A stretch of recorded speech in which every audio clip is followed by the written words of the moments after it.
Welcome into another edition of That's Deep. I'm Tommy Z, joined as always by Johnny Bravo. We missed last week, which was a unfortunate event. I had internet issues. I was cooked on Friday night, so we didn't put a show on. Johnny absolutely cooked the card.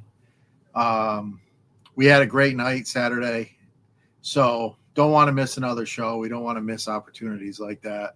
But we're back for this one. Not the greatest of cards on paper, but as always, there's money to be made. So we're here to try to figure it all out. Johnny, how you feeling today? Feeling good. Kind of. The weather's kind of hot over here, so trying to stay cool. And coming off a hot card last week. I mean, last week was pretty good card. I mean, made a lot of money, and a lot of big chalk on this card. So got to try to find a way to make a couple dollars here. Yes, sir. So we'll jump right into it here. Our first fight on the card is not the most exciting, but you know what?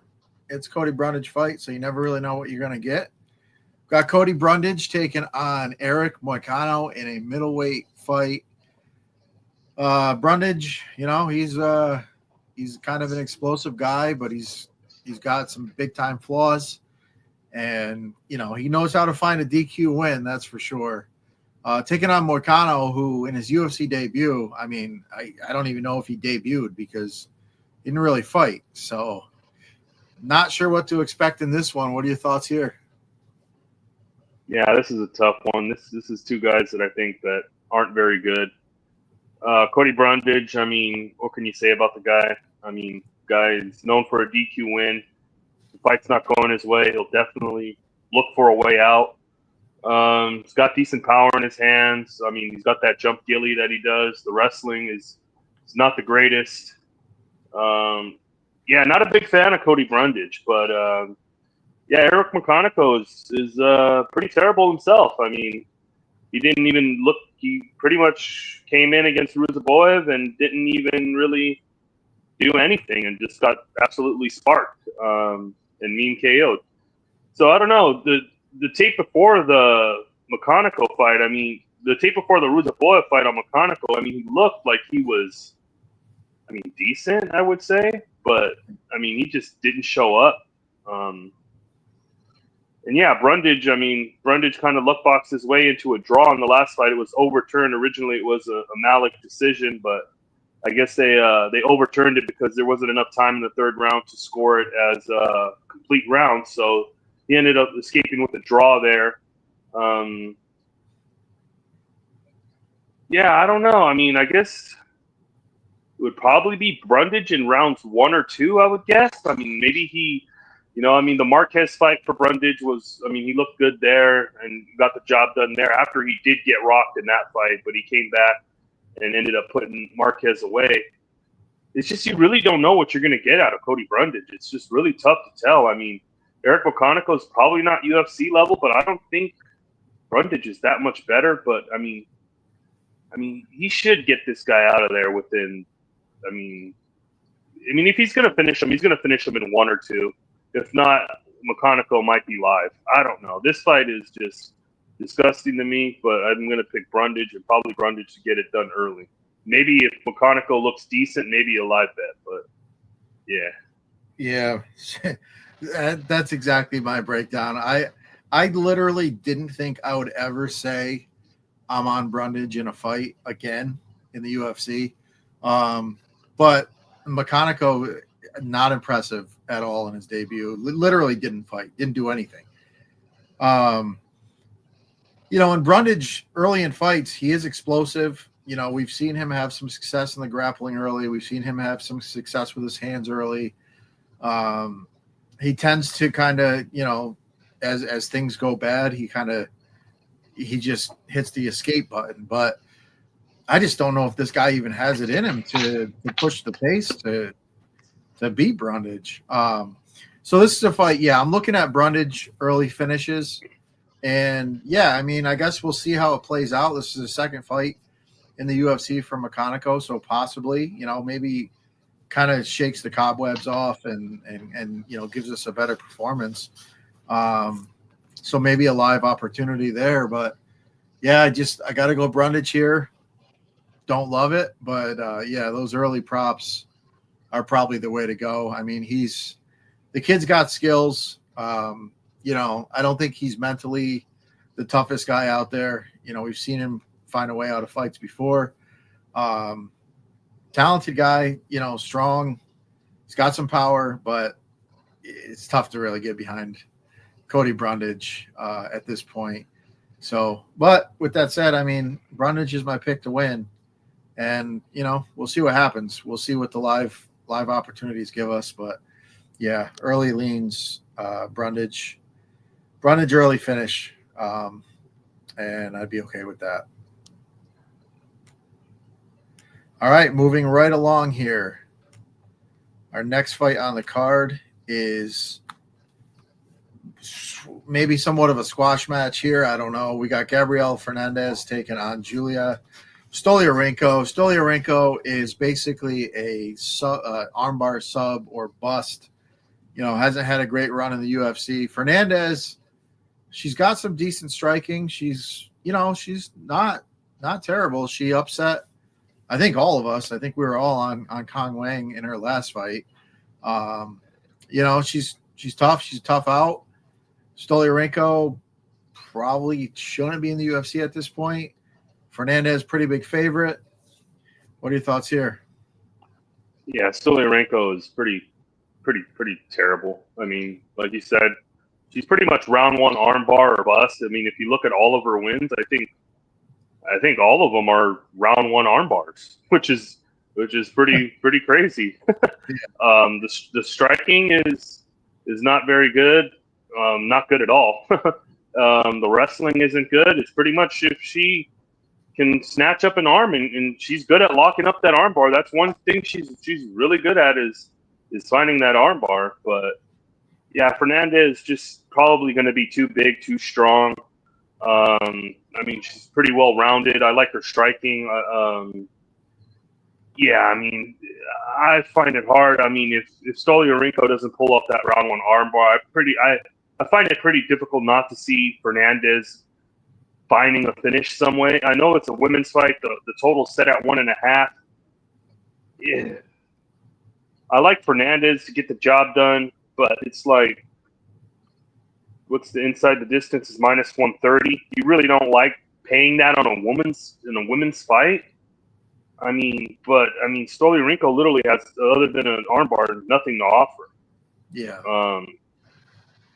It's just -130 inside the distance is kind of tough to get to. +150 by KO. I mean, I guess she should finish her, but man, these numbers aren't very good.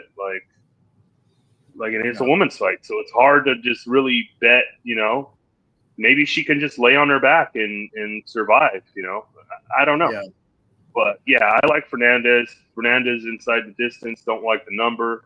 Think she probably finishes her. And yeah.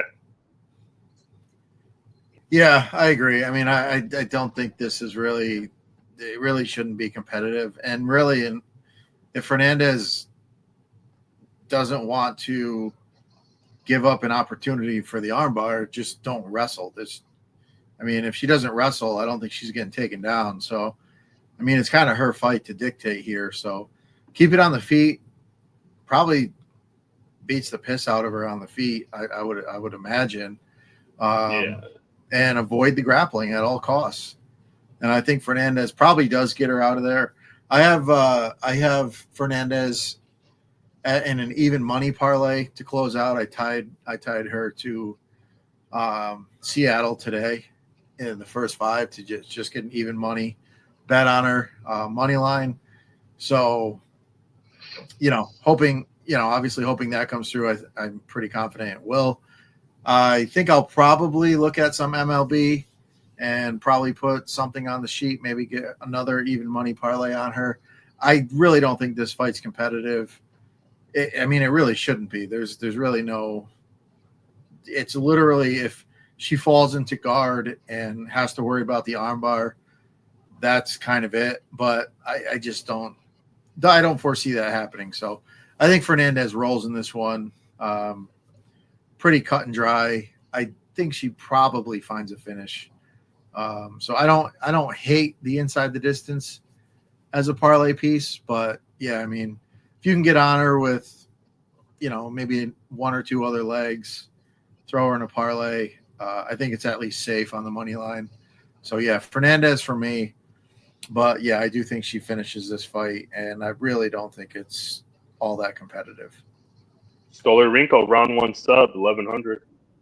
Yeah, I mean, honestly, if you can get on a couple tickets, if you want to bet, if you want to bet Stolyarenko, then it's round 1 sub. That's that's the bet. So yeah, if you wanted to hedge, you could do that pretty easily. But yeah, we'll move on to a probably more competitive fight here. We get a little bit more competitive as we go along. We got Uros Medic taking on Gilbert Urbina, welterweight bout. Urbina, he's a guy. He starts fast. He's got some skills. I mean, he's not a bad fighter, but hasn't had a really great run. He came off the Ultimate Fighter against Brian Battle, had a nice first round there. He started pretty well, didn't end well. He's got some skills. He's dangerous early in fights. Medic is a guy who, we've seen some rough spots in his career as well. But he's a pretty good overall striker. He's, solid fighter. What are your thoughts here? Yeah, Urbina, I mean, just inactivity. I don't think he's fought in, a year and a half. Yeah, so it's like, can't really, I mean, how do you trust guys that are in and out, 1 foot in the octagon and one foot out? Yeah, I mean, came through the Tough House, lost in the Tough House, luck boxed into the final because the guy got hurt. And then, yeah, like you said, he had a decent first round against Battle, and then Battle ends up finishing him. Yeah, and I mean, he's had one good win in the UFC. I think it was against that dude Ryan Cosey. I think that's who it was. Yeah, I think he beat him. He beat him, and then got starched in his last fight. Yeah, I mean, decent striking, decent power, but I mean, I don't know. Really don't know what to expect from him. He's been away for so long. You really don't know what you're getting out of the guy. He definitely has power, and the thing about Medic is just a guy. He's he's gonna walk forward, and he's gonna walk forward. He's gonna throw bombs. He's gonna be reckless. He's been cracked before. We've seen him knocked out before. The chin could be kind of questionable, So that's a concern if you're backing Medic. But yeah, I mean, this Medic should probably just be able to just walk him down and throw big bombs and probably land on him. Yeah, and get him out of there. I mean, yeah, the Medic KO's -180. I don't know, not much you can really do there. KO 1 or 2, I guess you would go, is -125. I don't mind that. Yeah, the under 1.5 is -165. So I mean, yeah, maybe the under 2.5 in a parlay isn't bad if you can find something else to put it with. But yeah, I definitely see a finish here, and it's probably Medic sparking Urbina and putting him to bed. I mean, pretty straightforward. I mean, yeah, I mean, I agree. I think the first round is interesting. Urbina comes out hot. He could definitely do some good work in the first round. But with that said, I mean, there may be a good opportunity to bet this one live. If you're a Medic backer, which I am, I think Medic wins this fight more times than not.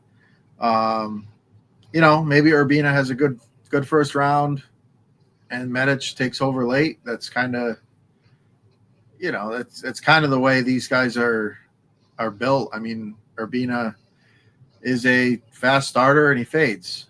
That's kind of just what he is. At least that's what he's been in the UFC. I mean, maybe he's improved his cardio, but yeah, I mean, even in that fight that he did win against Cosey, I thought he was slowing down in the second round there too, but Cosey was just the guy was just never in the fight, and he just didn't have anything. He didn't bring anything, and eventually took that front kick to the liver, and that was the end of that. But I just don't think Kosi really had anything to offer in that fight. And honestly, to me, Kosi's a bloated lightweight. I mean, I don't even think he's a featherweight or a welterweight type fighter. So guy that, really hasn't had a good run in the UFC either. Urbina got one over on him. But yeah, I think Medic, we've seen some solid performances from him. He's not a guy that you're running to the window to bet.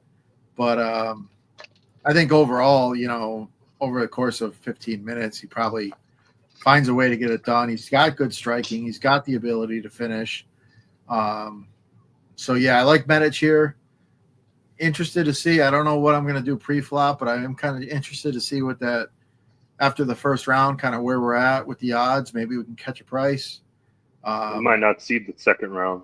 That's very true. We may not. But if we do, I would think Medic probably runs away with it, kind of just boat races him. And, yeah, I like Medic. I think he wins.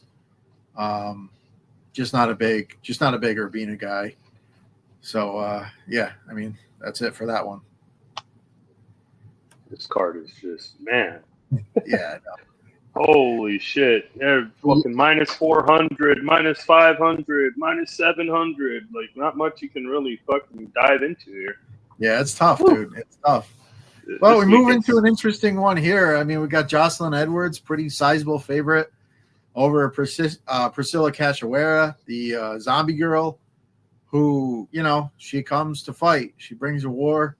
She's got good striking, but she definitely takes a lot of damage. She can be grappled, which, we have seen Jocelyn Edwards grapple in the past. That would be a decent path for her here. But Cachoeira never goes away. She's, if you don't put her away, you don't sub her early, she's going to keep fighting. And I expect this one to be a bit of a dogfight. What are your thoughts here? Yeah, this is an interesting one. I'm a fan of Zombie Girl. I mean, just her style of fight. She bites down, she walks forward, she throws bombs, she has power. Yeah, and I mean, that's really about it. She's just pretty much a zombie and just walking forward, throwing volume, throwing power. Yeah, I mean, she can be hit. She's pretty hittable. I think that probably the straight jab down the middle will probably be the most effective way for Edwards to hit her with. Yeah, and Edwards, I mean, she's somebody that I like to back. She's had a nice little run in the UFC, had some good wins. Last fight, I mean, she ended up getting the finish, which was pretty crazy. I didn't expect that. She's got good striking, decent. She's been implementing some wrestling into her game plan recently, which is interesting. And Cachoeira's takedown defense is not great, But I mean, Edwards is pretty terrible off her back if you get her there. But maybe she's made some improvements there, but I not really haven't seen it. So, yeah, I mean, this is a tough one. I mean, Edwards got a finish in her last fight. Can she find the button again? I mean, Cachoeira is standing in front of you there to be hit. This is a tough one, because I think Zombie Girl's always live with power to catch somebody and finish them. But another thing is she is moving up in weight here, so that could be – Edwards is a massive girl. I think she's missed weight a couple of times. So I just think the size and the strength of Edwards is just going to be too much for Cachoeira, but she is dangerous and she's always live for a finish. But I'm going to pick Edwards here to be able to just pop her with the jab and just beat her up on the feet, use the leg kicks, beat her up with the legs, and yeah. Yeah, and that's probably the safe way to go here. But I'm going to take the shot on Cachoeira. I just think really what it comes down to is if she can just kind of make it a dogfight, and if she can, I think she's got a shot to win a decision because she will put up good volume and she will land some pretty big shots. maybe at this weight class, she's pretty strong. The durability probably going to hold up pretty well. She's proven to be durable in the past. Obviously, a strong grappler with good submission skills will get her out of there. But I don't know. Edwards could take her down, and that could be a problem. But I don't really worry so much about the sub. So I think Cachoeira can work her way back to her feet and just, I don't know. I think she can make it a dogfight. I think it's going to be a fun fight to watch. And I backed Cachoeira quite a bit. I've had mixed results with her, but as a pretty sizable dog here, I think it's worth the shot. So I'm gonna take the shot here.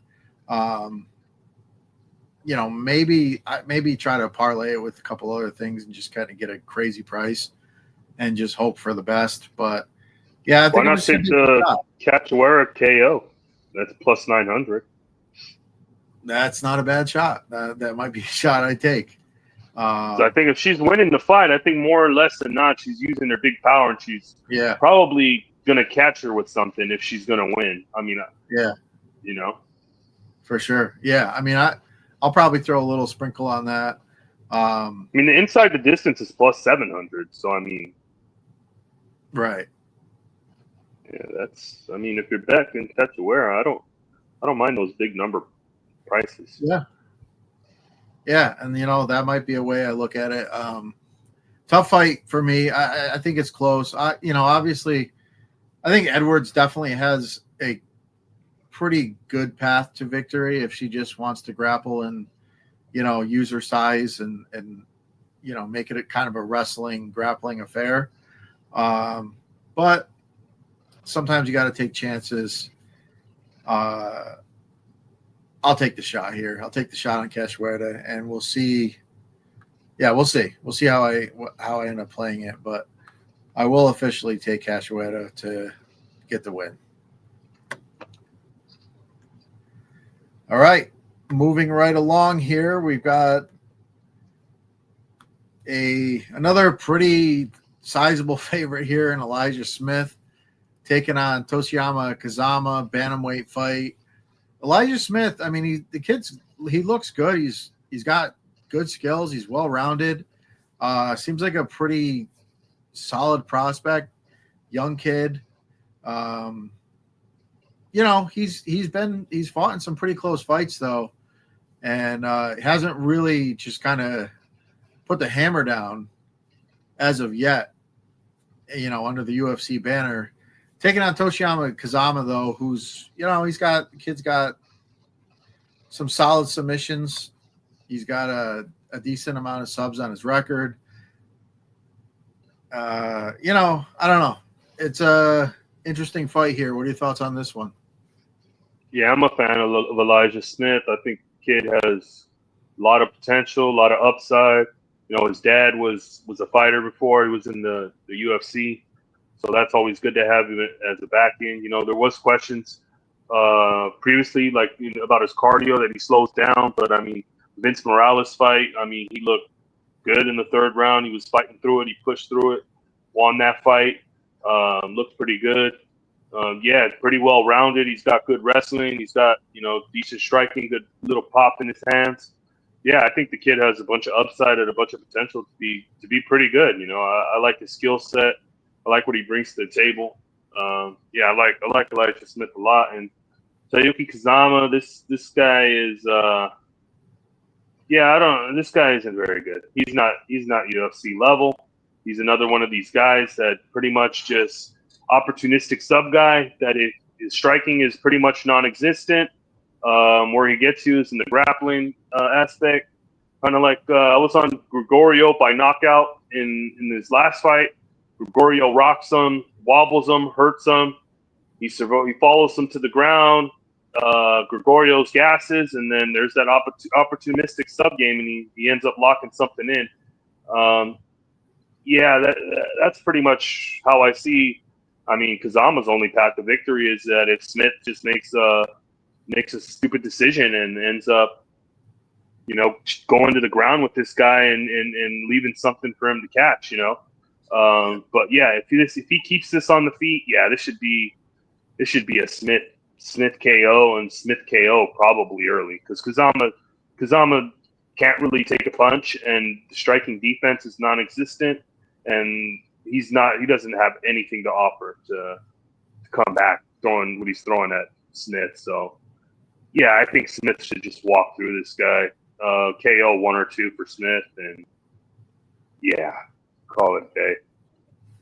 Yeah, I agree. I mean, I think Smith should get the job done. Like I said, he's fought a couple competitive fights. He fought a competitive fight on the Contender Series and then against Morales.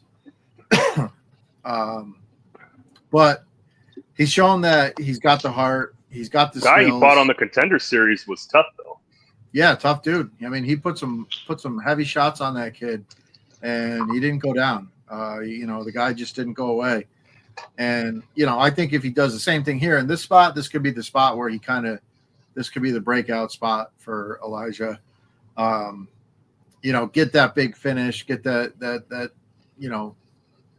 impressive win under his belt, under the UFC banner. So yeah, I like Smith here. I think he gets it done.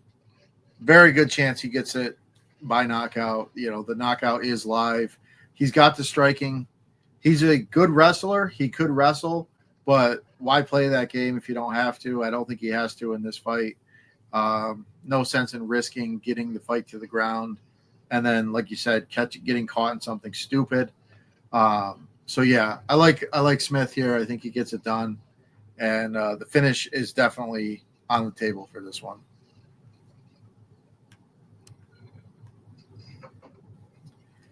All right, moving right along here. Got a light heavyweight bout, and this is pretty typical for UFC light heavyweight fight. We got a couple guys who, a lot of question marks surrounding them. We got Julius Walker taking on Rafael Cercara. Walker, lost his UFC debut. Alonzo Menefield, didn't look the greatest, but had showed some signs in that fight. Cercara has not had a hell of a lot of luck in the UFC. I mean, since joining the promotion, he's been knocked out in his first 2 fights. Has not looked good. Walker, pretty sizable favorite here, which again, these guys both have some question marks. But what are your thoughts on this one? Yeah, Cercara is pretty much a walking meme. I mean, his first 2 fights in the UFC were, it was pretty terrible. Pretty much, he's pretty much a punching bag. He made Ibo Aslan look like Mike Tyson in there. Ibo Aslan went in there, hit him with 1 shot, and he just was gone. He got up on the fence and just balled up, and that was it. He checked out. And then Modestas Bukauskas is finishing you, which is, that guy hardly finished. That guy never finishes anybody. Right. So, this guy, I really don't know what to make of him. Like, I don't think he's UFC level. I don't know how he got here. I guess he had an impressive finish on the Contender Series, but I don't know what this guy brings to the table. Oh, no, he didn't even have a Contender Series fight. He got called up last minute. Yeah, he did. He was scheduled to be on the Contender, and then they brought him up. So, yeah, I don't even think this guy is just a punching bag, man. I don't think he's very good at all. But you never know. This guy, he could fucking. I don't know. This guy just has nothing. He's shown absolutely offered nothing in the octagon so far. So it's hard to get behind a guy like this, like in any aspect, and then Julius Walker, watching him on the tape before the Menefield fight was like he doesn't really have good wrestling. The cardio is kind of questionable. He has decent power in his hands. But the wrestling isn't the greatest. But he does go and try to get your back. That's one thing I noticed from him. He will try to get on that back. But the wrestling is not the greatest. But he showed in that Menefield fight that he's he gassed out bad in that fight, and I want to say that's because he was on short notice. But I mean, he had a decent showing of himself in that Menafield fight, as we've seen. Menafield is on a nice little run, so I mean, this should be Walker and Walker by knockout, because Sequeira has showed me absolutely nothing that he can even take a punch.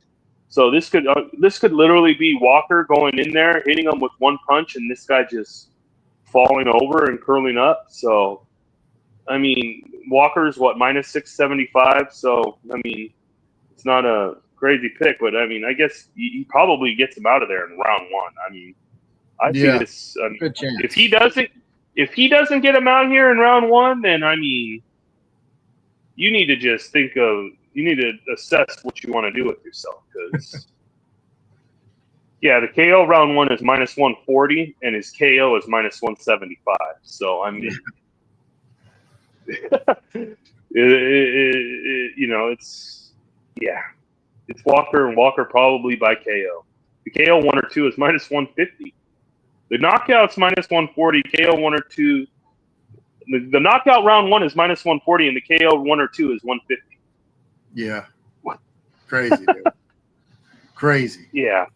So I mean, naturally, we bet the fight to go to decision, and that's how it goes. I mean, if it goes to decision, I mean, you're fucking. Let's see what that number is. It's 550. Yeah, not the greatest, but yeah, I mean, I agree. I Sequeira. I mean, what can you say? The guy's fought 2 fights in the UFC, and he's just been destroyed in both. So you kind of have to feel that Walker probably gets it done. At least he showed up and he fought in his debut against a guy, that's got, Menifield's got some pretty big power. He's got a lot of fights in the UFC. It's not like he's just a walk in the park type fight. He's a tough out. So yeah, I agree. I think Walker probably finds the button at some point and wins by KO. But again, both guys still a lot of question marks surrounding them. But I can't back a guy that's just shown up at the UFC and just been destroyed, quickly twice. It's just, how can you even think that guy's got a shot against anybody? So yeah, give me Walker here, probably finish. And that's really all there is to it. All right. Next fight on the card is in the middleweight division. Got Eric Anders taking on Christian Leroy Duncan. Eric Anders, a guy that's been in the UFC for quite some time now. He's had some nice wins. He's a tough out, strong guy. Played at Alabama famously, and he's solid, strong. His wins, if you look at his wins over the past 4 or 5 years, mostly guys that just aren't around the UFC anymore, and then a washed Chris Weidman. Did get a nice finish against Chris Weidman, but Chris Weidman's kind of long past his prime. Christian Leroy Duncan, he's had a couple tough spots in the UFC, but he is a younger guy. He's like 8 or so years younger. He's got some good skills. He's fought some tough guys in the UFC. He's had some nice moments. Definitely a guy with a lot of talent. So basically, this is kind of a good litmus test here. Can Christian Leroy Duncan take that next step? And does Eric Anders, have a little bit left in the tank to kind of just push him back? What are your thoughts here? Yeah, this is an Eric Anders. It's a retirement fight. So, he hasn't looked great recently. The Weidman fight, he did end up getting a win there, but Weidman did drop him in that fight. Jamie Pickett, I think, hurt him in their fight. So, yeah, I don't know what kind of Eric Anders we're getting here. Is he coming here just for one last check before he rides off into the sunset. I don't know. We know what his game plan is. He's got decent power in his hands. He's low volume. His game is to pretty much get you and push you up against that cage and clinch you up on the cage and use his strength to pretty much hold you there. And that's how he pretty much fights.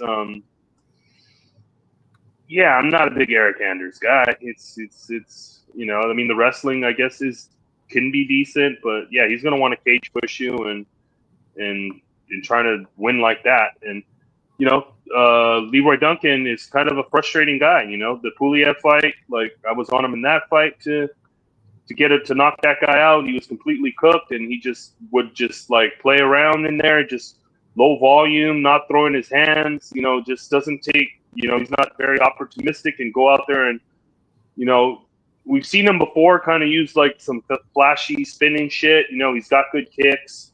He's a kind of like he's a kung fu kind of style striker. So yeah, I mean, the striking is really good. It's just sometimes he can just be low volume and, you know, just kind of just sit there and wait. You know, that's the one frustration. If this guy just went, you know, and just let your hands go, I think he would have a lot more success and get a lot more finishes. But yeah, I mean, Eric Anders, I don't know how much he has left in the tank. Like you said, it's hard to back somebody on their retirement fight. You know, it's you know, but it's like I don't know if I trust Leroy Duncan to get the finish. You know, I mean, Anders was dropped by Weidman and Pickett rocked him in that first round too. So yeah, I don't know. I'm leaning maybe like the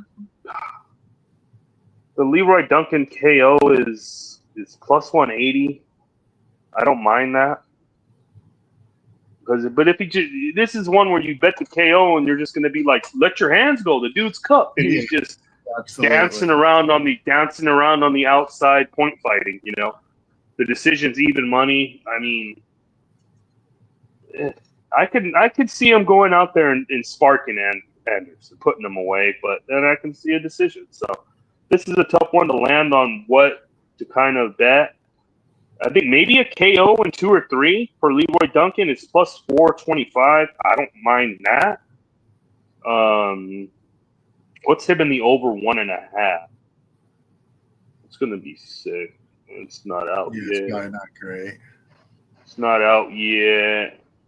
But him, yeah, well, it's gonna be shit because him round 3 or decision is minus 150. So yeah, the over 1.5 is not going to be great. Probably like minus 250. So, yeah, this is a tough one. I need to think about it a little bit more. I like Duncan, but I need to sit and think whether it's the knockout or it's a decision. So, yeah, it is tough. It is tough because can't back Anders. Yeah, the fact that Anders did get hurt by Pickett is not a good look, and really getting hurt by Chris Weidman at this point is not a great look. I mean, that's tough. So, I mean, Duncan could just come out and just absolutely run through him. The way Anders fights, though, I mean, he does push the fight against the cage. He is strong, so I could see him pushing it into the, you know, 2nd and 3rd round.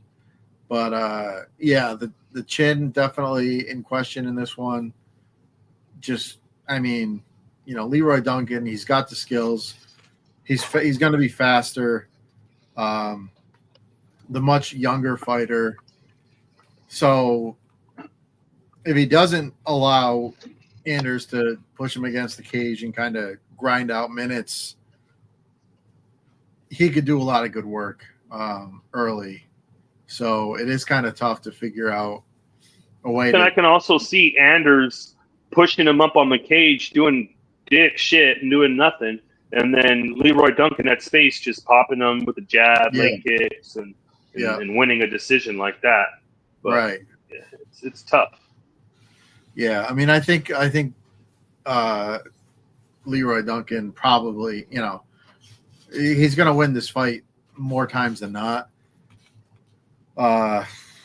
which obviously the odds would indicate that. But yeah, it's a little sketchy because it could be really quick, or it could legit go all 3 rounds. So tough one.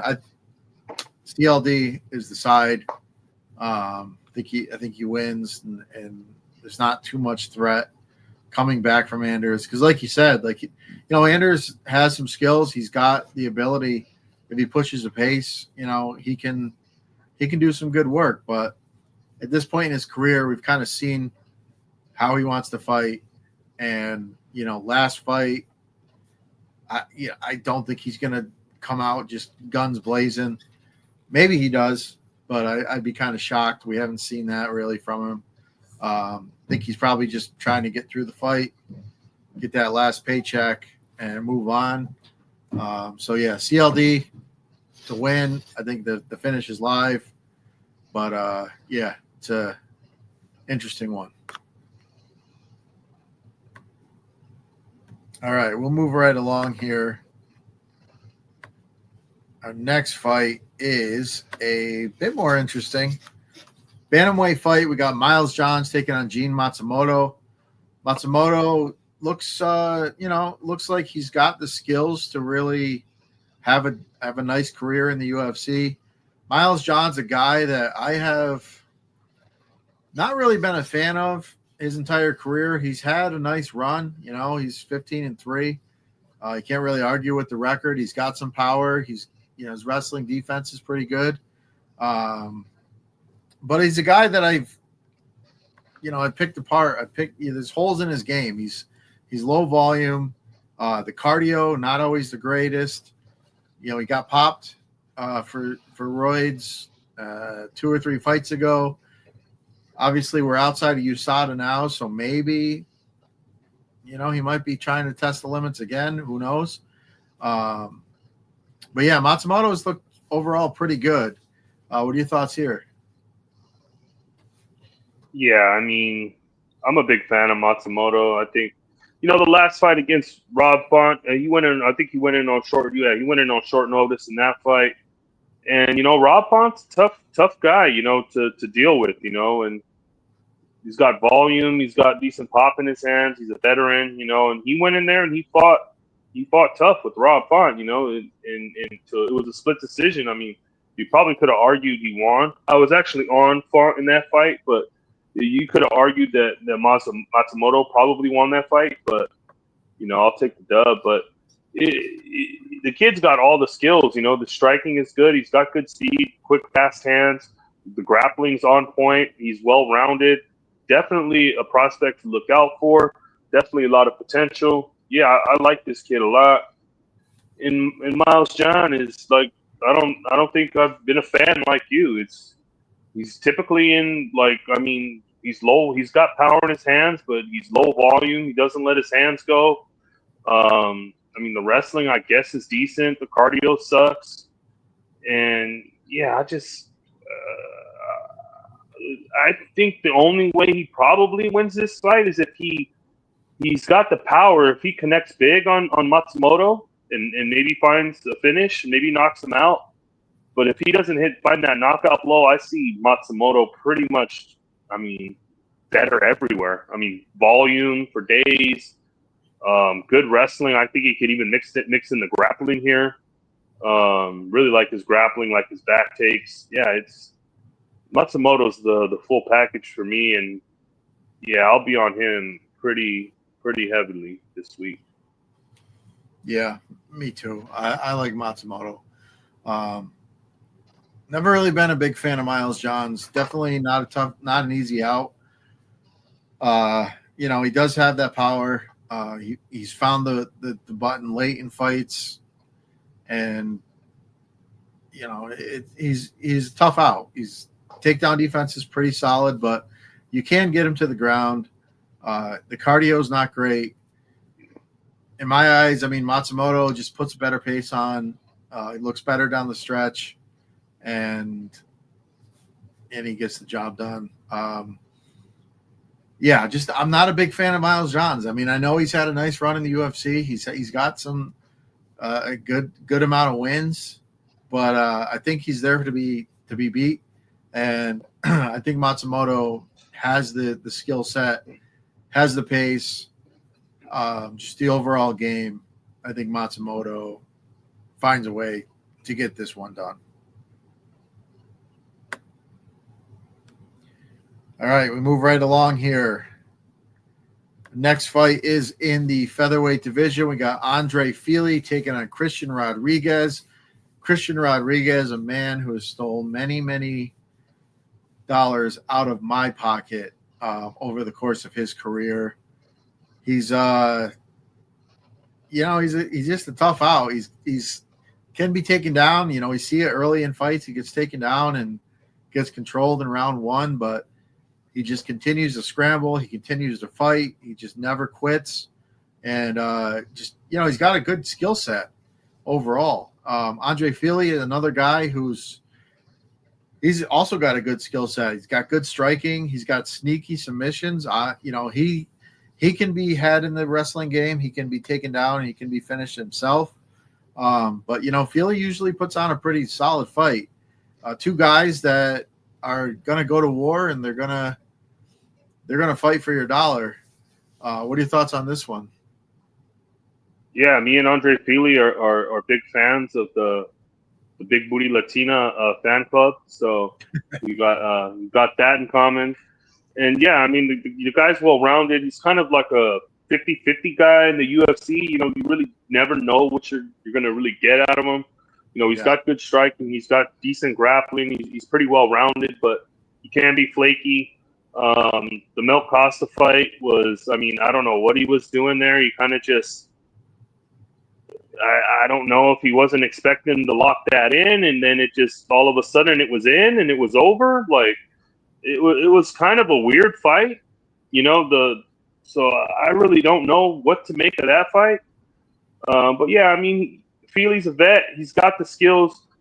His thing is, usually all of his fights are pretty close or like a split decision, or he's in pretty close fights, so the margin of victory is not the greatest, but and then we got the prospect killer over here, C-Rod, who whenever he fights a prospect, Algerian, Bashi, Rosas, he usually sets him back. He's able to anti-grapple him and use his cardio and kind of just out tough these guys, and just kind of push the pace on them and wear them down, But then when he fights kind of like guys that are up to his level, you really don't see the same kind of C-Rod. It's kind of crazy. If he's not fighting these young, inexperienced prospects, you're not really seeing the same kind of fighting ability that he shows, like in those fights, The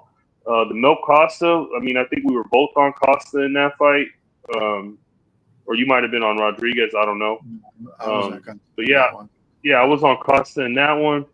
And, it's like C-Rod, I mean, he's kind of small for the division. Fili's going to have a pretty decent reach and size advantage here. And C-Rod had to move up because he just kept missing weight. So now he's up here and he's kind of undersized for the division, which is not great. Yeah, you can shove these prospects back, but when you kind of fight these mid-level like vets, like you're kind of like fighting down to your competition in a close fight, Yeah, I'm gonna have to go with Fili here. I'm gonna pick my first dog of the night here, and I'm gonna ride with Fili here to be able to just edge it out. And I think it could be a close and competitive fight. So yeah, usually I want to bet C-Rod, like kind of like I don't think I've ever backed C-Rod. I'm not sure. It's kind of crazy. No, we both backed him against Pierce, and then he got. Oh yeah, then he got finished and choked out or something, or finished. Yeah. So, yeah, I'm gonna have to roll with Fili here. Give me Fili. Yeah, man, I just echo everything you said there. Fili, even in some of the losses that he's had, like the Nathaniel Wood fight, I was on Wood in that fight, and I was not confident when they went to the scorecards. Fili, they both landed knockdowns in that fight. Fili, to me, he had some big moments, and I honestly thought he won the fight. I mean, I had the ticket and I won it. I cashed it, but I thought I got lucky there. I think, Fili's got the size. He's big, the striking. He's a good striker. Opportunistic grappler. He can catch subs himself. Yeah, I mean, I think it's Feely as a dog, generally a pretty solid guy to back.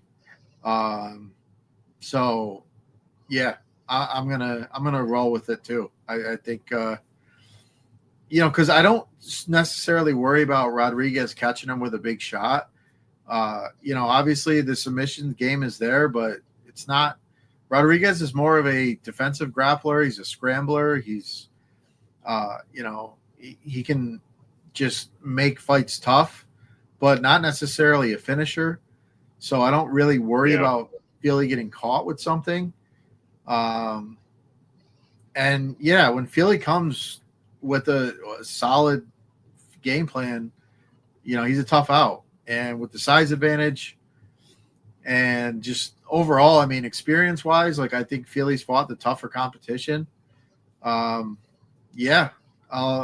like it. I like Feely as a dog here. I think he's more than live on a card that I'm not expecting a lot of dogs to come through. If Andre Feely is one of the one or two that does, that would not shock me one bit. So, yeah, give me Feely here. And, we move on.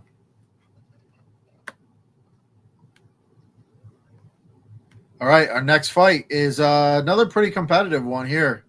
Women's strawweight bout. We got Yasmin Lucindo taking on Angela Hill. Obviously Angela Hill, she's been around forever. She's fought the who's who of the division. Lucindo, she looks like she's got some really good skills. She's a pretty good up-and-comer here. To me, this is really a coin flip fight. I'm curious to what you have to think about this one. What are your thoughts here? Death, taxes, and this most likely will be a split. Because every fucking Angie Hill fight is pretty much a split. I mean, it's crazy. I mean, every time she goes to decision, she was even in a split in her last fight. It's crazy. Every single fight is a close fight.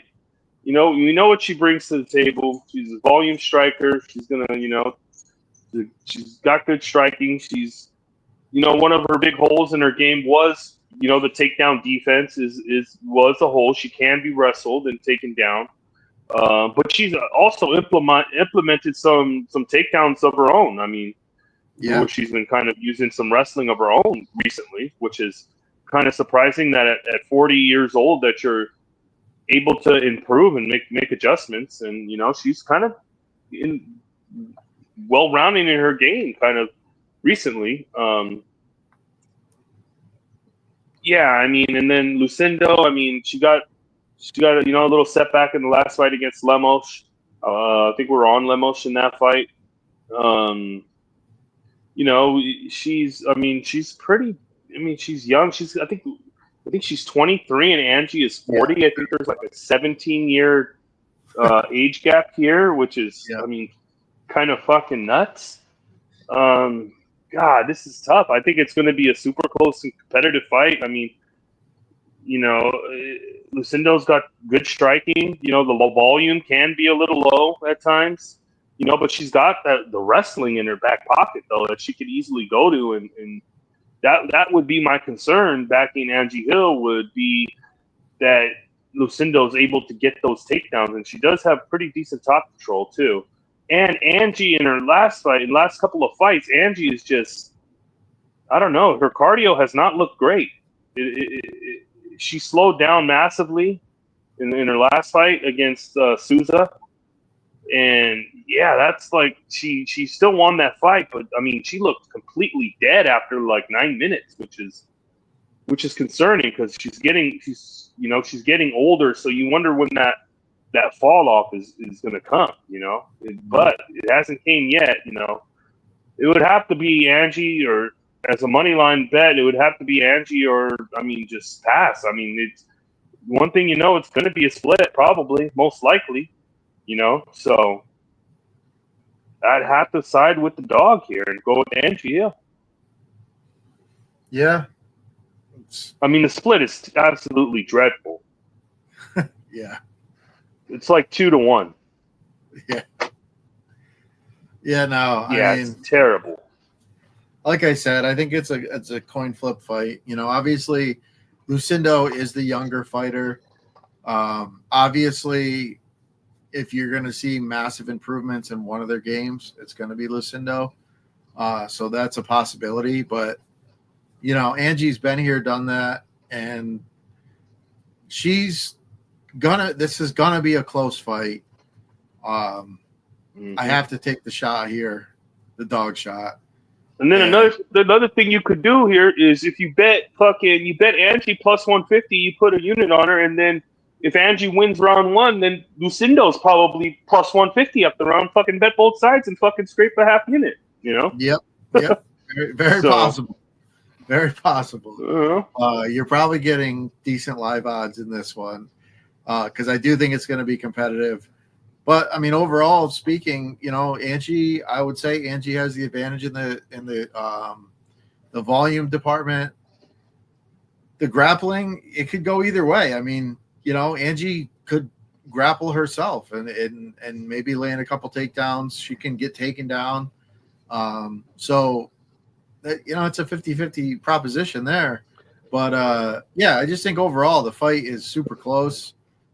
We've seen this. I mean, we've been here like what, 10, 12 years with Angie Hill. The script is there. It's the same pretty much every time.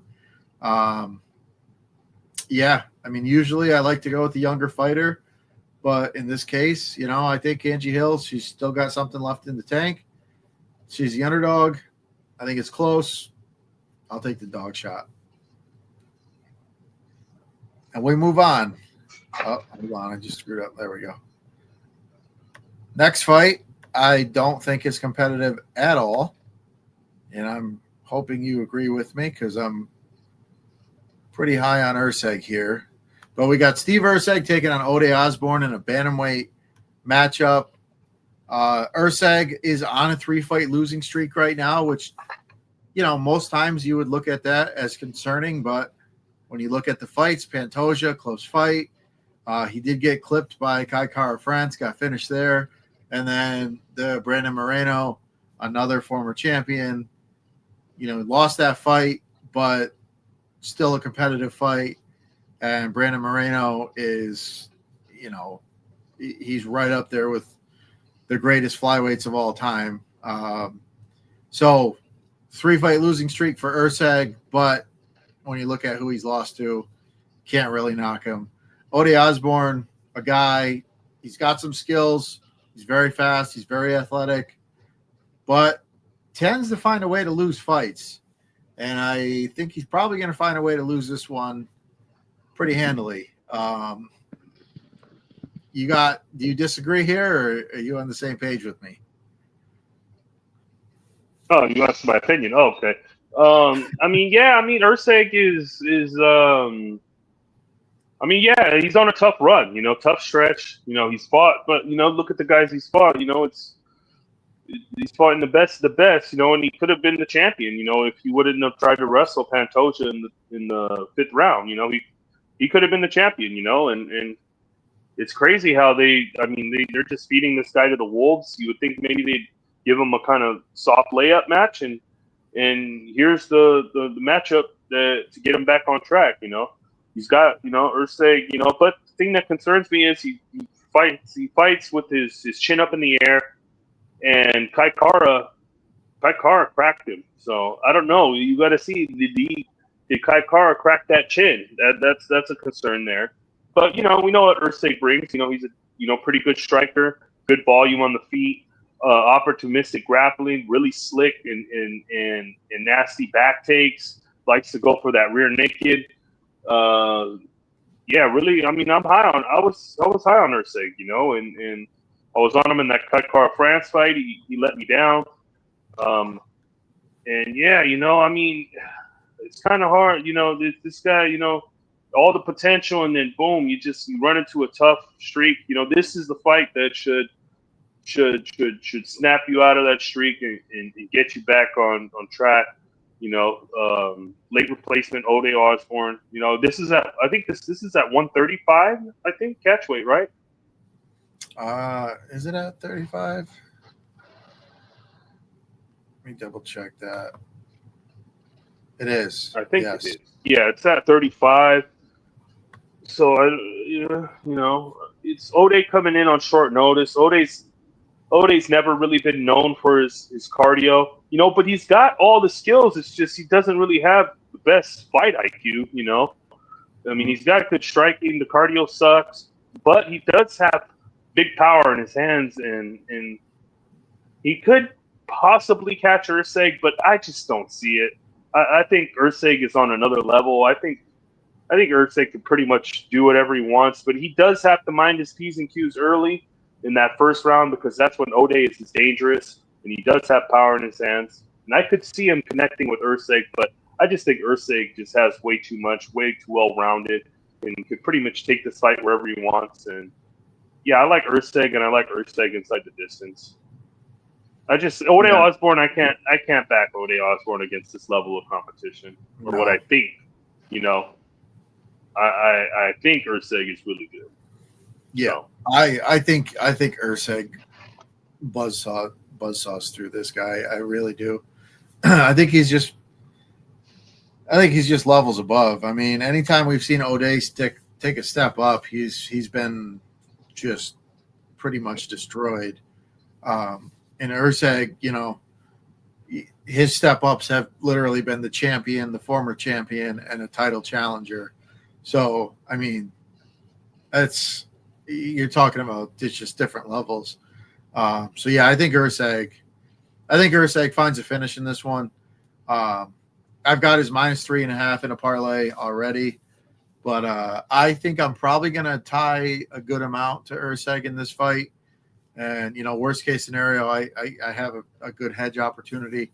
But, yeah, I think Urseg probably smashes. I would say this is my most confident fight on the card. All right, our next fight is the main event of the evening, and this is a pretty good one.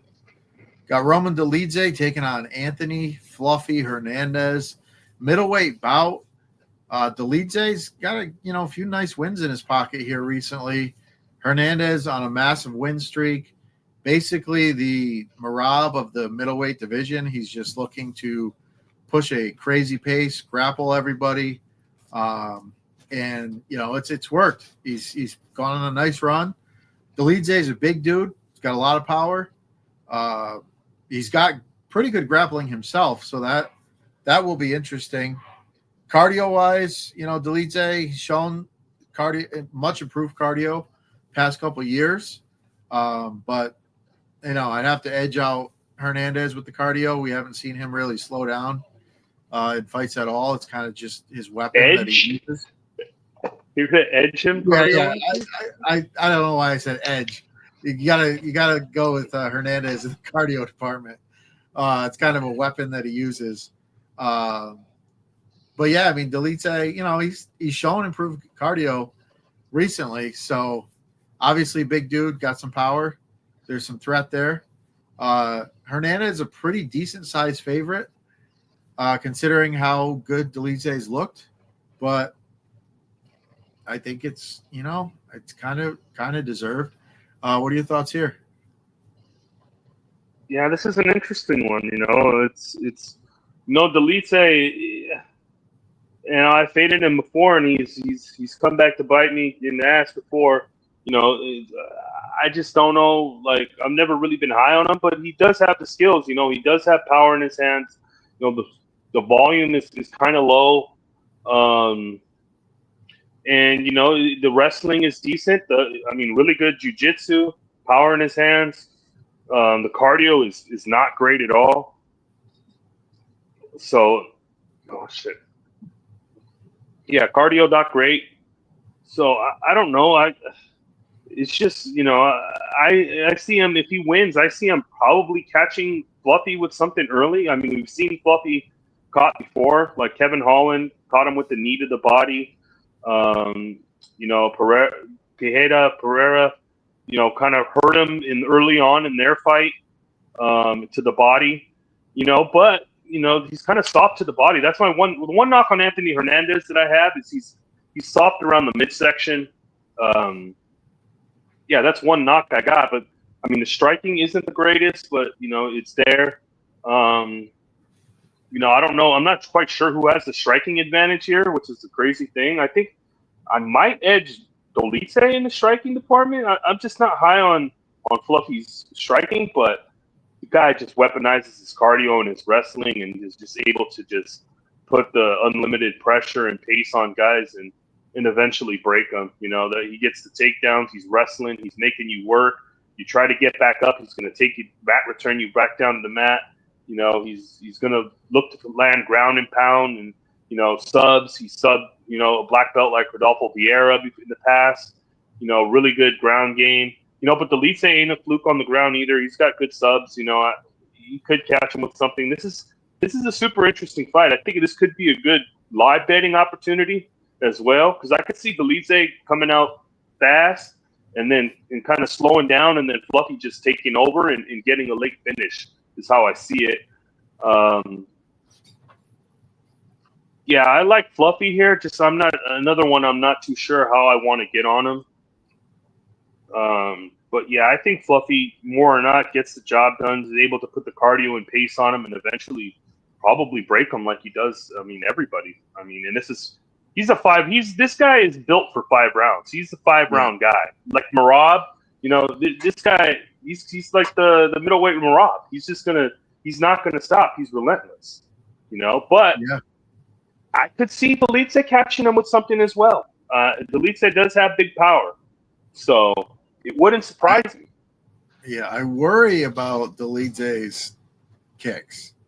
He does have good kicks, good body kick. That right there is that's the one knock on Fluffy is he's soft to the midsection, man. Yeah, that's the big worry. But overall, yeah, I think Fluffy.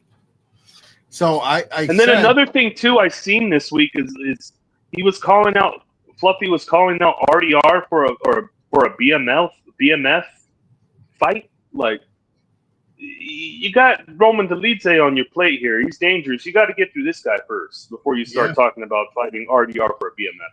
That's one thing I didn't like to see this week. I seen that. I didn't like seeing that because it seems like you're trying to look past Roman Dolidze and this guy's he's still dangerous. He's dangerous. Yes, you're right. Absolutely. And that's what this fight is definitely interesting, especially early. And I said, we've seen Dolidze. He's fought a couple 5-rounders. He's looked, his cardio has looked improved. But the cardio is one thing when you're standing there striking with guys. It's another thing when your opponent is just grappling you the whole time. So I don't think the cardio is going to look as good in this fight. No. So, as a rule, generally speaking, I'm betting on the guy that's going to put on the pace. And, Fluffy is the guy that's going to put on the pace. And, I do worry a little bit about him getting hurt. Dolidze's got that ability, but I don't know how many opportunities he's going to have because Fluffy is going to be shooting for those takedowns. He's probably going to have some success. His grappling is elite. He definitely is an elite grappler. And Dolidze is a good grappler, but we've seen him getting taken down in the past. Trevin Giles got him down a couple times. That was one of the uglier fights for Dolidze in his career in the UFC. Fluffy's a guy I would bet over Trevin Giles every day of the week. But obviously that was a long time ago and things change. But yeah, it's just tough to bet against a guy who's going to push a high pace and wrestle and be successful. It's not like when he wrestles, he's just holding on and praying. He's looking for finishes. He's putting on a pace. He lands strikes on the ground. I just feel like Fluffy's just got what it takes to wear on Dolidze and and win this fight. So Fluffy for me. I think he gets it done, and outside chance he gets a finish. But yeah, just overall I think he wins. Yeah, I like Fluffy. So all right, well that's it. Full card broken down. As always, we've got NASCAR this weekend. We'll be live, I think Friday night, Saturday, and Sunday. I do believe we have trucks, and that would be the Friday show. Trucks tomorrow. Yeah, it could be. Yeah, so we do have trucks. So, things have been good. Keg has, since coming back from vacation, he's absolutely crushed. Overall, I mean, Johnny and I last week on the UFC card, we almost couldn't miss on that card. Absolutely crushed. And, we're looking to keep that going. We got NFL right around the corner, which if you've been around Nuke the House at all, we absolutely dominate the football season. So a lot of good things happening here at Nuke the House. So if you haven't signed up, go ahead and sign up. I think Nuke the House is the promo code to get a free week. And tune into the live shows. If nothing else, they're absolute entertainment. We go run through the gauntlet of conversations, and we have a great time. And it's just a fun hang. So tune in this weekend. Johnny, if you got anything else, let us know. If not, we'll get out of here. No, that's it. All right. Let's make some money. Thanks for tuning in. Share the video. Give us a like. And as always, good luck this weekend. And we're out. See ya.